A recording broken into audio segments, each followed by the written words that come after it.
Okay, so here's our update episode on our 12 Days of Christmas offer. So in December, we filmed an episode, talked about the offer we were going to run. Last month in January, we did a midway update, kind of recapping where we're at and then what we expect to happen. Now today, we're going to fill you in on exactly what happened, give you all the details, the numbers, and if the campaign was successful or not. Yeah, so before we dive into that, like, why is this important for us to kind of talk about our own process and where we thought we would go, and then where we've been and where we're at now? Yeah, so that's a good point to start. Why do it the way we did? Yeah. To start, like, why give away something for free when we could have charged for it? The reason why we want to give something away for free is, one, to test because we're a new business at the time. We wanted to test and see if our processes worked, but we also wanted to test our hypothesis to see if what we were anticipating would work. And we had numbers tied to what we were planning on doing, and we're going to talk about today what that looks like. So businesses don't know their numbers, and you have all these wild hypotheses, and you're like, oh, we're going to do this month and this month, but you actually never put numbers to it, and because you don't know them, then you're just going to be stuck in that loop of always anticipating but never seeing actual results. So that's one of the reasons why we wanted to do this with you guys, was to show you this is what we guess is going to happen, this is what actually happened, and this is how close or how far off we were, because we're able to actually track the numbers. Exactly. And doing it that way gives us so much helpful data, but it also, the other piece to this, shows us the chinks in our armor, where we need to fix things, redo things, and sometimes the best way to do that is just to go work with real people and do it. And one thing we learned, how we try to structure and set this up, it's a whole lot easier to just offer something for free or discounted and get that feedback really quick and allow yourself to move fast and make mistakes, rather than having your full paid customers, if you mess up, and that margin is just a whole lot smaller. So there's just a different way you can go about it, and we can dive into that. So looking at the KPIs, the early results, I'm going to read those out. So we spent $500 total in ad spend. That netted us about 18 free trial video sessions that we scheduled. Of those 18, we completed 16 of them. And from just the free trials that we did, we ended up making 3 sales. So coming back to our prediction last month was we thought we'd be able to set 8 of these trials. 25% of them would convert, would equal 2 sales, which means it cost us about $150 to gain a customer. Our actual result ended up being 3 results from those 16 trials, which is a little under a 20% conversion rate, but that cost was still only $166. So what do those numbers mean, Chase? So what that means is we were able to track down how much we actually got leads for. So we were able to get leads for about $13.50 per lead. And that's total number of leads at the top that came in to see. And then, like Grant said, from those, we made about 3 sales from those leads. So we got 37 leads total. We're able to get 3 sales from it. So a little bit over 10% of the leads came in, which is really good. And when you're talking about conversion rate, also the 25%, our goal was pretty hefty. Of the leads that actually scheduled a book was pretty hefty, but we were only like 7 away. What is that? Yeah, about 7% away from that. The CAC, or the cost to acquire a customer, is we spent $166 to actually get a paying customer. So if we know that our lifetime value is, let's say it's even just $1,000. Well, how many of you watching would spend $166 to make $1,000? That's what CAC means. And so if you know your lifetime value of what somebody's going to pay, as long as they're with you, and you know your average churn rate of how long they're going to stay with you, you can kind of figure out, this is how much I'm going to make per this client, and you figure out, and your CAC is below that, well, then it's just a game of spending the most money you can on marketing, because you know that you're going to be able to capture on the back end. So that's kind of like what these numbers mean to us so far. Yep, that summarizes exactly how we look at marketing. Like, it just needs to be data-driven and straightforward. It doesn't need to be emotional. Like, we do this, we know what the numbers are, and we can move forward with that and make those decisions based off of that data. Knowing that, what were some of the things that we learned going through this process? So a little bit of backstory is, like, the offer has got to be very good, because you have a great product, but you don't have a good offer to let people know what you do. Then people aren't going to sign up for it. So we were filming the first session of this, or maybe it was a different video, and right after we got done filming, we're like, hey, let's create an ad for Hometown Profit. We haven't done this yet. Let's create an ad. Let's see what we can do. And it was like right before Christmas. So literally we came up with this offer, and how long was it? Literally on the spot, probably sat here for 120 seconds. Yeah, and then came up with this offer, and then we have an amazing video team. They're like, yeah, let's do it. And so we just sat back down, mic'd up again, and we're like, hey, and then that's where we got the 12 Days of Christmas ad. And because we were like, hey, we have this awesome idea, but we need to let's try it out and see. We don't want to live in this world of what ifs, so we just did it. And so the thing that we learned is with that offer, and that was the only offer that we did, and actually it worked really well, was the 12 days of Christmas. We gave our services away for the first 12 clients. We actually went a little bit over that because we were in the Christmas spirit. It was a very, very strong offer because it was like, they got a whole month's worth of content and they got a filming session with us and we post all their stuff for us. No expense to them at all. All it took them was an hour of their time. Hour, little change, maybe a little over an hour. But the offer was super strong. So what they told us was like, people need this. That's the first thing I think we learned from it. Yeah, absolutely. And we say it all the time, but you have to start with the offer first. Like if you don't have a good offer, like nothing else really matters. And that's where we started. And very quickly we saw this is a strong offer. People want it. It just makes it so much easier to get those people in the door. Now, the flip side of that, something we learned was we definitely could have qualified our candidates a little bit harder. Like we were fine doing what we did, like fulfilling on the 16 people. A lot of those, like we had a good feeling, weren't really in the market to be able to afford or continue with our services, but that's okay. Like we still wanted to help them out. But like, if we wanted to streamline our process a little more, we would have qualified them to have kind of certain criteria to be able to fit to move on. So say those 16 trials we completed maybe could have been 8, and just decreases the volume you have to go through to get a customer. So that is one thing moving forward. If we do a promotion like this again, qualify a little bit harder. And the thing too is like you hear that and you're like, oh, that's kind of harsh, like, turning people away. One, if you don't qualify people, then if you serve everybody, you serve nobody, because you're going to be spread so thin doing everything for everybody because you're just trying to please every single, you're not going to be able to please everybody. So you need to know what you do and who you do it for and stick to that. But the second thing is, like, me and Grant were actually part of a marketing group last year, and we didn't qualify as customers. And it was pretty funny. They were like, hey, yeah, you guys can't work with us because your monthly recurring revenue is not to here. And so what they did was, and you can do this for your clients too, is they gave us steps to how we could qualify.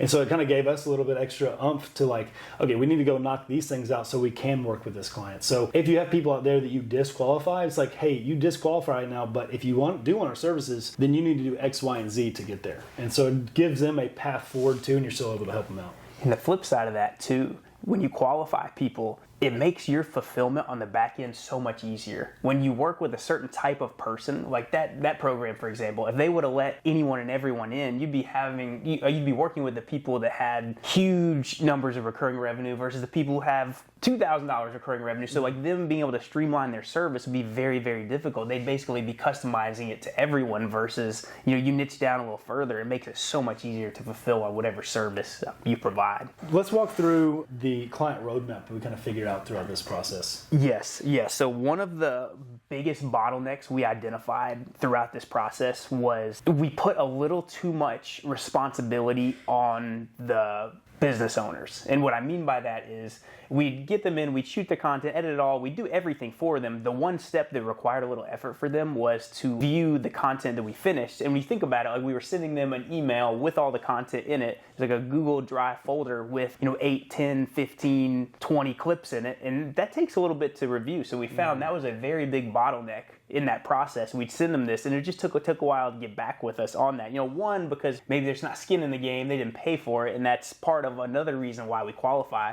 But two, they're busy business owners. Like we know how that goes, and that was an area we really needed to decrease the friction there. And that's where we implemented this client roadmap. And this is basically a journey that your client takes throughout the process from when they first get into your ecosystem till they get to where they need to get to. And we looked at our process to see where is the friction, where are they struggling. That's where we started to shore up that process. Because if we would have waited until we had that process done completely, we would have 0 clients right now. Because you can try to perfect something so much and you're always going to find reasons why something's wrong. But if you just never take a step and do it, you'll just be perfecting something that doesn't actually serve people. So one of our mottos is that we kind of live by is we want to jump off the cliff and build the parachute on the way down, because we're moving. We got to build that thing super quick so that way we're not going to splat when we hit the ground. And so the same thing is here is like we'll push this offer out, find the combustion points, fix them, and then find the next combustion point to see like how can we make this process even better. So it's all about refining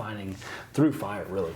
And the most important part about that's such a great point you bring up. If you don't do it that way, you can spend weeks, like the 6 weeks we spent implementing this, getting 3 customers. We could have been building these systems and processes, But when you're not working with real people, you don't know what you're building. You could spend 2 months building something that they don't even want or can't even use, and you have to scrap it. And you look back and think, I haven't talked to any customers, and I have something I can't even use in my business. So I've basically wasted 2 months, versus you just go help people, you build the parachute on the way down. That's how you get the feedback and refine your process. Yeah, if there's any sort of advice we can give, I heard a term the other day that kind of stuck with me. It's called couchpreneur.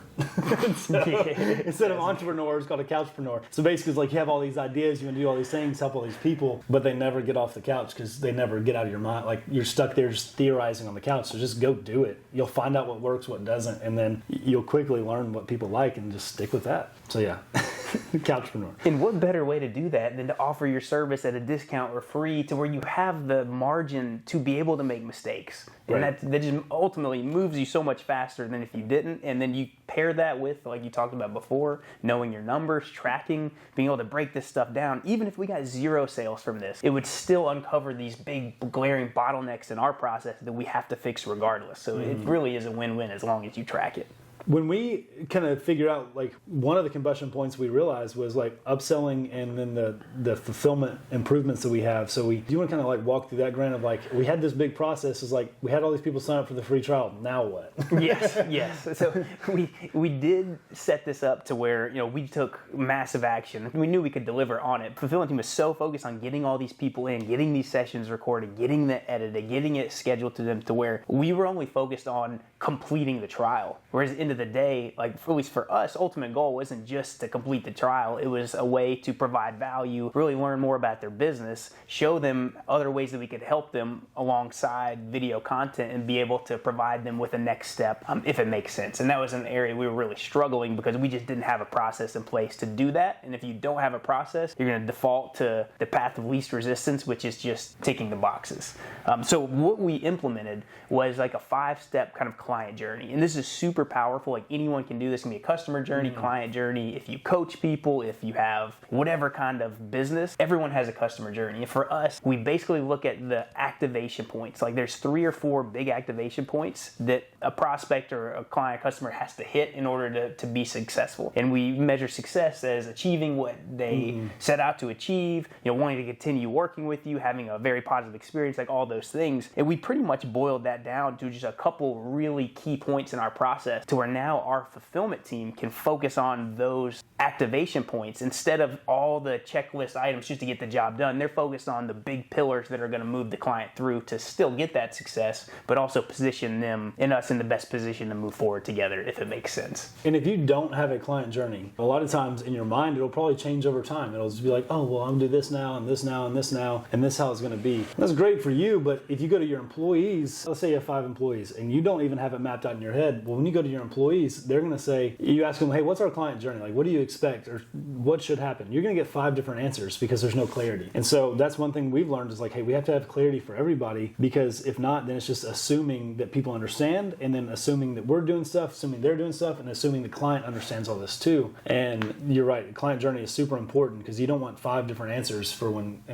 clients come in and you're like, one employee says, oh yeah, this is what we're doing. Another one's like, this is what we're doing. It just shows that there's not a lot of clarity.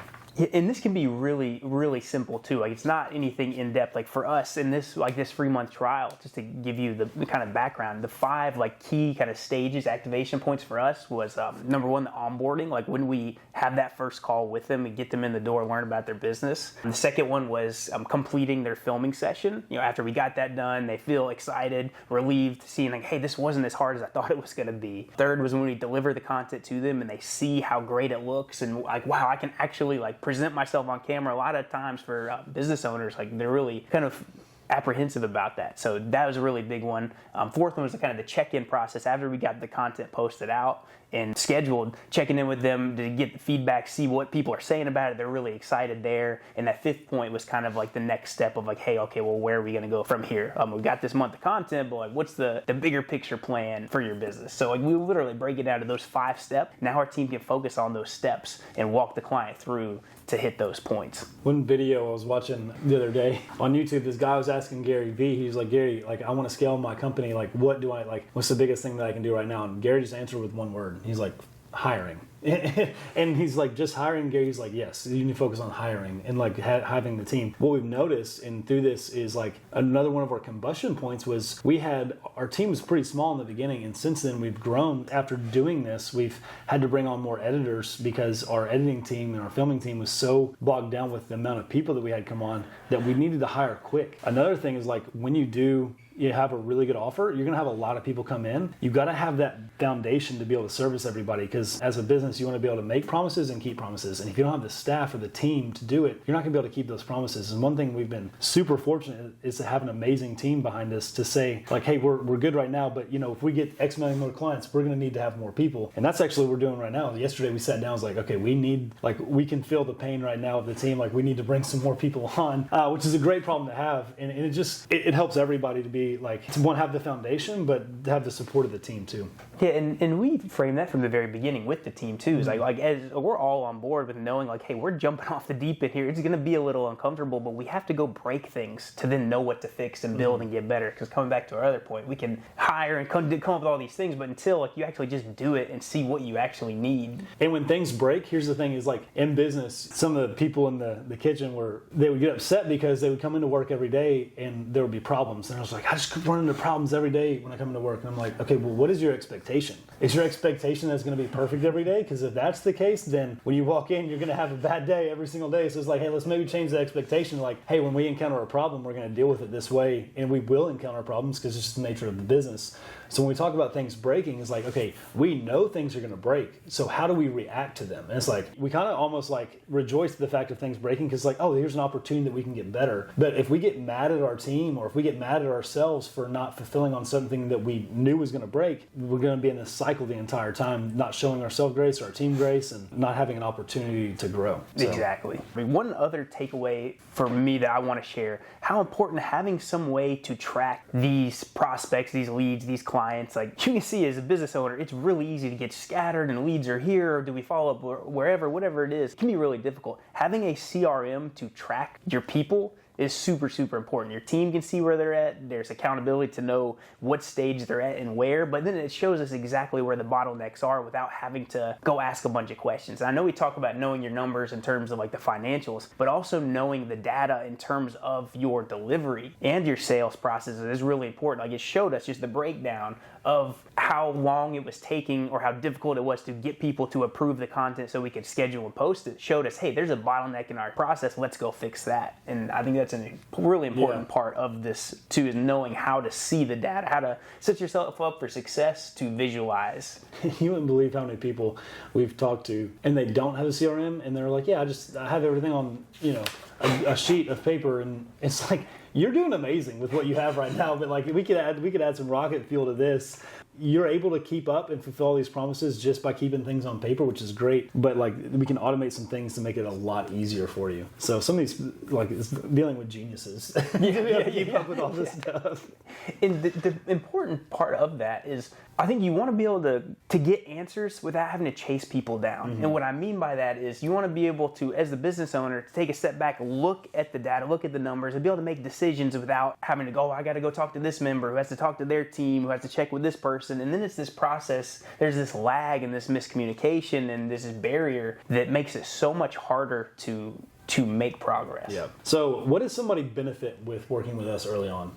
Yeah, so I think one of the important pieces, and at least where I'm going with this, is that we've onboarded a couple of the clients that we signed up. Like we've started the very first session, we kind of kick off what we call like our VIP onboarding. And that's where we bring them in. We go over really three main pillars. Like one, we look at like what makes your business unique? What do you do different? How do you stand out in the marketplace? Like what is your unique selling proposition? Like we identify that so we know what angles we can market.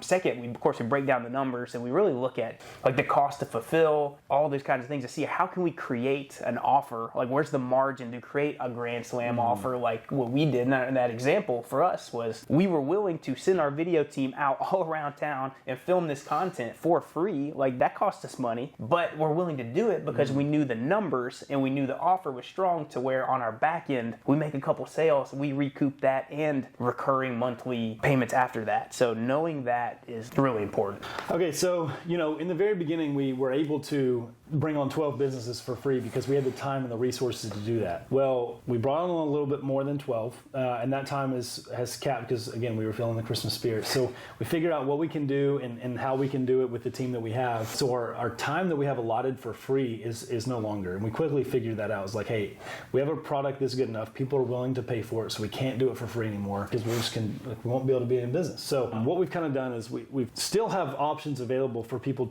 for the early adopters of Hometown Profit to benefit. And so what we've kind of set up is ways that there's discounts as people come in. And as people come in, the discounts go. Just because it's going to cost us more to fulfill on those things, we're going to get even better, and our case studies are going to get even better, and people are going to see the proof of what we're doing. So we know that the demand is going to grow. So we can't continue to discount things as we go on. So what is our kind of plan to do that, Grant? Your plan is really to slowly scale that up. So you might think about, okay, how do you go from free to your full pricing structure? Like, you don't have to do that in one go. Like, we really enjoyed this process of getting the feedback, getting to refine our processes and move that. So for us to scale that up, we started for free. Now, filled up those spots, can't offer that anymore. Now we're looking at 50% off. So now people that get in now are getting locked into a half off rate compared to what others will be. But that's only for like the next 5 people. So we've really kind of scaled this.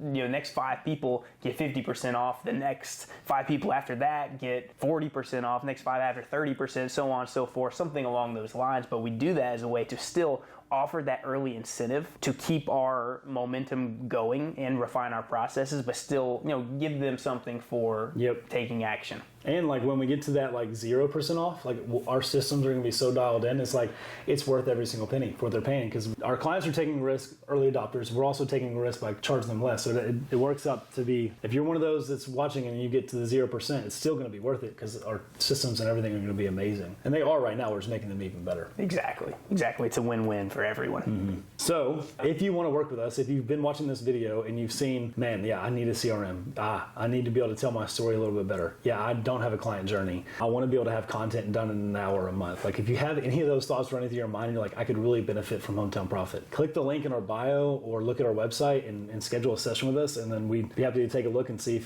if you qualify, because we're not not everybody's going to be qualified. So That's right. We're going to listen to our own advice. We'll see if you qualify, and if you do, then we'll bring you on and get started. Awesome. Sounds good. Well, until next time. Yeah. See you guys.